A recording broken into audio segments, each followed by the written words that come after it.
Are things good? We're coming. We're coming back. Where we were in Austin. Fuck, they're great.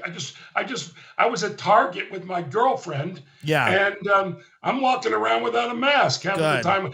Yeah. By the way, a lot of masked people. And if they're not, if they haven't gotten their shots yet, I respect that. But I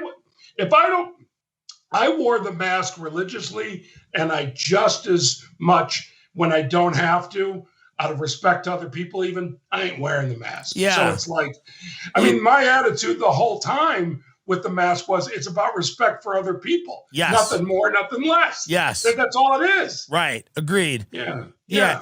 And respect for businesses. People didn't understand that, like, businesses needed to open, and the way that they could open was by having these guidelines and regulations. Did they make sense? I don't know, but I know that the businesses needed. We're not going to know anything about all of this until years down the road. That's true. Which I look forward to. And then no one will care.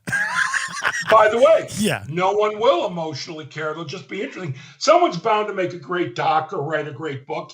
And I think I'd watch the doc. I don't know that I'd read the book. I don't want to read the book. I'd certainly watch the doc, but it'll be met with eye rolls and who cares and I've got a bunch of jokes about COVID in my act, and they're funny, and I think I got another month or two with them, and then they're done. Well, by the way, are we on now? Are we going or not? Yeah, yet? We're in now. Okay, good. So I wanted to say, Curb, everyone's like, I bet you're doing great stuff on COVID. Oh, no, we're not. Right. Because we're coming out in the fall, and ain't nobody want to relive any of that shit. Agreed. That's number one. And as far as my stand-up, I'm different than a lot of comics because, and also I'm different in this way. I acknowledge my difference. What I mean by that is I read the New York Times. I don't think of funny things. I only get pissed or depressed. I don't make that funny. What I can do and make funny is my life. That I'm able to, whatever's going on in my life. But I'm smart enough after doing this. I've been a comedian for 39 years, and I know that that's not a strength of mine. And nobody wants to hear me. Like, I watch you on your podcast. You're great at pointing out the hypocrisies of the world, the crazy stuff. And I look to you for that. I don't think anyone looks to me for that. And I'm certainly not good at that. You're great at that. Well, I got good at it, I think, or if I am good at it, I got better at it during this crazy period of time. Yeah. Yes, but it's in your nature. Here's the thing, Tim, that's fucking great. How old are you now? I'm 17. No, I'm 36. 30 fucking 6. Imagine how much better you're going to be in 10 years, 20 years. Well, like our comedians, if you keep putting in the work, and I'm not talking about writing, I'm not talking about, but all the work that you need to do as a person, like everything, you grow as a stand-up. Right. I'm saying you only stagnate when you don't put in the work of life or writing or going on stage. You don't put in the work, you won't grow. You're going to fucking grow. Yeah. How many seasons do you think Curb has left? Do you think this is the final one? Do you think you guys do a ton more? You know, it's funny. No one has ever asked me that, and I'm not being sarcastic. I can be skeptical. I'm never sarcastic. And I want to no, because people say, you're going to do another. Like, no one ever says, how many more can you do? I think we could maybe do one more. Yeah. Maybe. You know, Larry's in his 70s. Don't get me wrong. He's in good shape. Genius, yeah. Yeah, I do both the Goldbergs and Curb. I'm 59. It is exhausting. It rips me apart. And the equivalent happens to Larry because he's in every scene, working every day, having to be there at 6:30 in the morning. I don't know if physically he can do more than, let's say, another season. Right. I think he could do another. I don't know that he has 2 in them. When you guys were doing that, one more. Yeah, when you guys were doing the pilot, you know, you often hear people say when they read a pilot, they can envision that they go, we've got a winner here. We've got something big. Did you guys have any idea? Obviously, Larry David's involved, but did you guys know that this was going to be what it ended up being, which I think is truly the greatest comedy of the last quarter century. Well, you're very kind to say that, and I will take that in and say thank you. And I think I'm right. I mean, Ben, am I right there? 100%. Yeah. 100%. Thank you. I was just with Michael Imperioli last week hosting a Yeah. thing, and I said, in my opinion, the 90 minutes, that was like 3 seasons of The Sopranos going into Curb, that 90 minutes for drama and comedy, Yeah. I think is the best 90 minutes in the history of television. You're probably right. You know, I really do. And by the way, I don't have a big ego. I don't think that I don't believe the hype, but I have great respect for Curb Your Enthusiasm and obviously great respect for The Sopranos. And that 90 minutes was just, they use the term must-watch TV. Right. To me, if you want to laugh and feel emotions, that's your 90 minutes all time. Well, both shows had some of the truly great practitioners of the art form in it, right? And people like you and Larry and Susie Essman. One of the things that I was always curious about, people have said a lot of Curb is improv. How much of the show is improv? How much of it is scripted? Is there a balance? Okay. That's a real thing that I'm very curious. I wanted to answer your question earlier. Yes. We had no idea that Okay. we were going to become this iconic show. We did the key thing that you've done in your career. Yeah. What do I find interesting? You have to do what you find interesting. And if you do that, either you hit or you don't. Boom. That's it.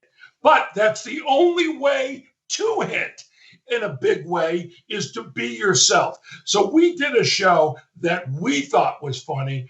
We didn't have a clue if another human being would like it. I did think early on that it would do well in England because it had a Faulty Towers flavor. Right. Yeah. So there you go. What about how much of it is on the spot, on the fly? All of it. All of it. In the story, Larry might write in the outline. The outlines are about 7 pages long. A normal sitcom script is about 30 some odd pages. So that's that's a big difference. And so Larry writes these scenes, which we truly improvise. Every once in a while, there'll be a line of like, Jeff says this, or Jeff tells Larry this, which if he says Jeff tells, it's kind of like, I can do it any way I want. Well, I can do it any way I want anyhow. So, yeah. Now, Cheryl Hines, Susie Essman, you, Larry, JB Smoove. JB Smoove, the name is escaped. Bob Einstein. Bob Einstein. I mean, Yeah. I'm Richard Lewis. Everybody on the show is a killer. Like, everybody on the show is amazing. And what is the working environment when you have comics that are that skilled and that good? When you guys are improvising, is there just a real understanding of what your characters are? Does anybody try to hog a scene or steal a scene? Did it take a while to... Because I can only imagine me and my friends, and the idea is that everybody's trying to have the last word and be the funniest person. Well, with me, automatically you've got the guy that will hang back if other people, and it's only guest actors who sometimes will do a little much and we have to sort of pull back. Right. But in terms of the main people, it's a feeling. Here's the feeling. And again, no one's ever asked me this. It's a feeling of trust. When when you walk on that set, it's like, I know everyone who's here can do their job. It's the ultimate. It's walking onto an arena with pros, with people that unequivocally. It's like the NBA playoffs are now. It's going out, nobody's injured, and everybody, what everyone does, and everyone knows their job. Sometimes you have to step up in other ways, but it's that trust factor. And what does that trust factor bring you? Hopefully good work, but fucking joy. We work very hard and long hours, but we laugh all day long. Well, that's the other question. You guys, everybody laughs, it gets along. Is there and I don't know, I mean, this is a question somebody probably has asked you before. It's a hack question as I ask it. But it's all right, man. I'm so happy to be here with you. No, I'm happy that you did it. I'm a fan of so few things, but this is something I'm a huge fan of. Is there a movie in there? Is there a Curb movie? Is there a long form 90-minute 2-hour movie, whether it's on HBO or it goes to Netflix? Like, is there a Curb movie? In my opinion, yes. I personally don't think so. And I wouldn't aim in that direction because I love movies. And I think Curb is unique to what we do. And it's a half hour, sometimes a little longer, not very often a little shorter. It's perfect for what it is. To me, I'm a believer, movies are a different art form. They really are. 100%. It's visual and it's storytelling, but it's a different art form. You go into, all right, I'm not even going to use the same genre. You go into most of the crime. I love the true crime stuff on Netflix. I watch all of it. Yeah. Okay. And the best ones are where the story's already been told. The Night Stalker, any of those where we know who did it and that dude is dead. Right. That story, however, if you do 5 episodes, it's compelling. Now, so many of those 5, 6, 10 episode arc true crime documentaries are many episodes too long. They're sort of milking it. Yes. And we get to the end and we know as little as we did when it started.